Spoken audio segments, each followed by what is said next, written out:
ਭਾਰਤੀ cricket team ਦੇ ਸਾਬਕਾ ਕਪਤਾਨ ਸਰਦਾਰ ਬਿਸ਼ਨ ਸਿੰਘ ਬੇਦੀ ਨੇ 1984 ਸਿੱਖ ਕਤਲੇਆਮ ਆਪਰੇਸ਼ਨ ਬਲੂ ਸਟਾਰ ਤੋਂ ਲੈ ਕੇ ਮੌਜੂਦਾ ਦੌਰ ਤੱਕ ਬਤੌਰ ਇੱਕ ਘੱਟ ਗਿਣਤੀ ਭਾਈਚਾਰੇ ਦੇ ਆਪਣੇ ਪਿਛੋਕੜ ਦੇ ਤਜਰਬੇ ਤੇ ਮੁਲਕ ਵਿੱਚ ਬਹੁ ਗਿਣਤੀ ਭਾਈਚਾਰੇ ਦੀ ਮਾਨਸਿਕਤਾ ਨੂੰ ਬਿਆਨ ਕਰਦਿਆਂ ਕੁਝ ਗੰਭੀਰ ਨੁਕਤੇ ਚੁੱਕੇ ਹਨ। ਉਹਨਾਂ ਦੀ ਕਲਮ ਨੇ ਇੱਕ ਸਿੱਖ ਹੋਣ ਕਰਕੇ ਖੁਦ ਹੰਡਾਏ ਜੋ ਤਜਰਬੇ ਸਾਂਝੇ ਕੀਤੇ ਹਨ ਉਹ ਰੂਹ ਝੰਜੋੜ ਦੇਣ ਵਾਲੇ ਹਨ। 1984 ਸਿੱਖ ਕਤਲੇਆਮ ਦੌਰਾਨ ਦਿੱਲੀ 'ਚ ਰਹਿੰਦਿਆਂ ਉਸ ਵੇਲੇ ਦੇ ਦੌਰ ਦੇ ਖੌਫ ਨੂੰ ਉਹਨਾਂ ਨੇ ਜਿਸ ਤਰੀਕੇ ਕਲਮਬੱਧ ਕੀਤਾ ਹੈ ਉਹ ਇੱਕ ਖੁਲਾਸਾ ਜ਼ਰਾ ਧਿਆਨ ਨਾਲ ਸੁਣੋ। ਦ ਇੰਡੀਅਨ ਐਕਸਪ੍ਰੈਸ ਅਖਬਾਰ ਵਿੱਚ ਛਪੇ ਉਹਨਾਂ ਦੇ ਇਸ ਆਰਟੀਕਲ 'ਚ ਉਹ ਯਾਦ ਕਰਦੇ ਹਨ ਕਿ ਕਿਵੇਂ ਇੱਕ ਵਾਰ ਸੱਚ ਬੋਲਣ ਦੀ ਸਜ਼ਾ ਉਹਨਾਂ ਨੂੰ ਆਪਣੀ ਨੌਕਰੀ ਗਵਾ ਕੇ ਚੁਕਾਉਣੀ ਪਈ ਸੀ। ਉਹਨਾਂ ਨੇ ਕਿਹਾ ਕਿ ਸਾਈਕੋਫੈਂਸੀ ਇਸ ਮੁਲਕ ਨੂੰ ਹੇਠਾਂ ਲਿਆ ਰਹੀ ਹੈ ਅਤੇ ਮੈਂ ਇਹ ਪਹਿਲਾਂ ਵੀ ਮਹਿਸੂਸ ਕੀਤੀ ਹੈ ਅਤੇ ਅੱਜ ਵੀ ਉਸੇ ਤਰ੍ਹਾਂ ਹੀ ਹੈ। ਉਹ ਯਾਦ ਕਰਦੇ ਹਨ ਕਿ ਜਦੋਂ ਮੈਂ ਸਟੀਲ ਅਥਾਰਟੀ ਆਫ ਇੰਡੀਆ 'ਚ ਨੌਕਰੀ ਕਰਦਾ ਸੀ ਤਾਂ ਉਸ ਵੇਲੇ ਜਦੋਂ ਆਪਰੇਸ਼ਨ ਬਲੂ ਸਟਾਰ ਹੋਇਆ ਤਾਂ ਫੌਜ ਦੇ ਸ੍ਰੀ ਦਰਬਾਰ ਸਾਹਿਬ ਵੜਨ ਤੋਂ ਬਾਅਦ ਇੱਕ ਪੱਤਰਕਾਰ ਨੇ ਇਸ ਬਾਰੇ ਮੇਰੇ ਤੋਂ ਸਵਾਲ ਪੁੱਛ ਲਿਆ। ਮੈਂ ਉਸ ਨੂੰ ਦੱਸਿਆ ਕਿ ਹਰ ਸਿੱਖ ਅੱਤਵਾਦੀ ਨਹੀਂ ਪਰ ਹਰ ਸਿੱਖ ਦਾ ਦਿਲ ਉਸ ਵੇਲੇ ਦੁਖਦਾ ਹੈ ਜਦੋਂ ਆਰਮੀ ਦਰਬਾਰ ਸਾਹਿਬ ਵਿੱਚ ਵੜਦੀ ਹੈ ਅਤੇ ਮੈਂ ਉਹਨਾਂ ਵਿੱਚੋਂ ਹੀ ਇੱਕ ਹਾਂ। ਪਰ ਮੇਰੀ ਇਹ ਟਿੱਪਣੀ ਉਸ ਵੇਲੇ ਸੇਲ ਦੇ ਮਿਨਿਸਟਰ ਇੰਚਾਰਜ ਕੋਲ ਜਾ ਪਹੁੰਚੀ ਅਤੇ ਮੇਰੇ ਤੋਂ ਇੱਕ ਵਾਰ ਵੀ ਇਸ ਦਾ ਜਵਾਬ ਸੁਣੇ ਬਗੈਰ ਮੈਨੂੰ ਸਸਪੈਂਡ ਕਰ ਦਿੱਤਾ ਗਿਆ।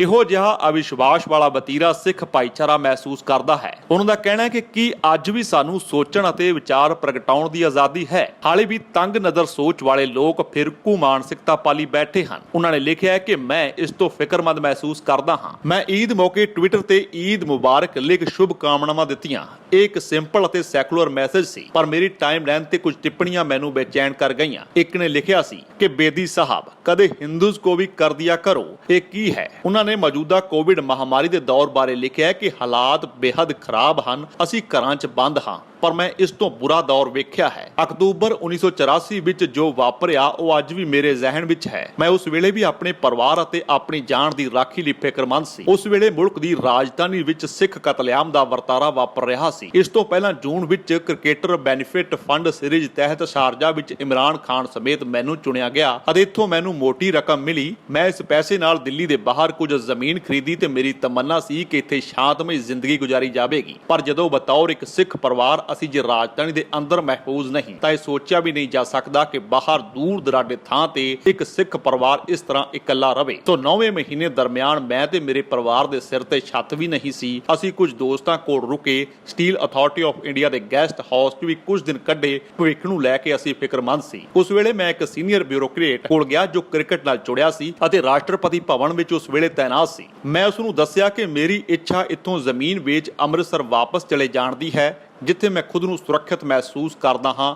ਅਤੇ ਦੂਜੀ ਆਪਸ਼ਨ ਮੇਰੇ ਲਈ ਮੁਲਕ ਛੱਡ ਜਾਣ ਦੀ ਹੈ। ਬਿਸ਼ਨ ਸਿੰਘ ਬੇਦੀ ਮੁਤਾਬਕ ਮੇਰਾ ਸੋਚਣਾ ਸੀ ਕਿ ਉਹ ਕੁਝ ਦਿਆਲਤਾ ਵਿਖਾਏਗਾ ਤੇ ਮੈਨੂੰ ਸਰਕਾਰੀ ਰਿਹਾਇਸ਼ ਦਿਵਾਉਣ 'ਚ ਕੁਝ ਮਦਦ ਕਰੇਗਾ ਪਰ ਉਸ ਦਾ ਜਵਾਬ ਸੀ ਕਿ ਜੇ ਮੈਂ ਤੇਰੀ ਥਾਂ ਹੁੰਦਾ ਤਾਂ ਮੁਲਕ ਛੱਡ ਕੇ ਚਲਾ ਜਾਂਦਾ। ਤੁਸੀਂ ਖੁਦ ਸੋਚ ਸਕਦੇ ਹੋ ਕਿ ਇੱਕ ਸੀਨੀਅਰ ਬਿਊਰੋਕਰੇਟ ਜੋ ਰਾਸ਼ਟਰਪਤੀ ਭਵਨ 'ਚ ਤਾਇਨਾਤ ਸੀ ਉਹ ਭਾਰਤੀ ਕ੍ਰਿਕਟ ਟੀਮ ਦੇ ਸਾਬਕਾ ਕਪਤਾਨ ਨੂੰ ਇਹ ਕਹਿ ਰਿਹਾ ਸੀ ਕਿ ਤੁਸੀਂ ਭਾਰਤ ਛੱਡ ਕੇ ਚਲੇ ਜਾਵੋ। ਉਹਨਾਂ ਦਾ ਕਹਿਣਾ ਹੈ ਕਿ ਮੈਂ ਉਸ ਨਾਲ ਦੁਆ ਸਲਾਮ ਕੀਤੇ ਬਿਨਾਂ ਹੀ ਉੱਥੋਂ ਚਲਾ ਗਿਆ ਅਤੇ ਆਪਣੀ ਪਤਨੀ ਕੋਲ ਜਾ ਕੇ ਕਿਹਾ ਕਿ ਅਸੀਂ ਇੱਥੇ ਹੀ ਰਹਾਂਗੇ ਤੇ ਜ਼ਮੀਨ ਤੋਂ ਫੋਰ ਸੇਲ ਵਾਲੀ ਤਖਤੀ ਹਟਾ ਦਿਓ। ਅਸੀਂ ਇੱਥੇ ਹੀ ਘਰ ਬਣਾਵਾਂਗੇ। ਮੇਰਾ ਇਸ ਦੇਸ਼ ਤੇ ਹੱਕ ਹੈ ਅਤੇ ਅਸੀਂ ਦੇਸ਼ ਕਿਉਂ ਛੱਡੀਏ। ਪਰ ਸਾਬਕਾ ਕ੍ਰਿਕਟ ਕਪਤਾਨ ਸਰਦਾਰ ਬਿਸ਼ਨ ਸਿੰਘ ਬੇਦੀ ਦੇ ਇਹ ਖੁਲਾਸੇ ਰੂਹ ਝੰਜੋੜ ਦੇਣ ਵਾਲੇ ਹਨ ਕਿ ਕਿਸ ਤਰ੍ਹਾਂ ਬਤੌਰ ਇੱਕ ਘੱਟ ਗਿਣਤੀ ਸਿੱਖ ਭਾਈਚਾਰੇ ਨਾਲ ਸੰਬੰਧਿਤ ਹੋਣ ਦੇ ਨਾਤੇ ਉਹਨਾਂ ਵਰਗੀ ਵੱਡੀ ਸ਼ਖਸੀਅਤ ਨੇ ਮੁਲਕ ਦੀ ਰਾਜਧਾਨੀ ਵਿੱਚ ਕੀ ਕੁਝ ਵੇਖਿਆ, ਕੀ ਕੁਝ ਚੱਲਿਆ, ਜਿਸ ਦਾ ਖੁਲਾਸਾ ਉਹ ਅੱਜ ਕਰ ਰਹੇ ਹਨ।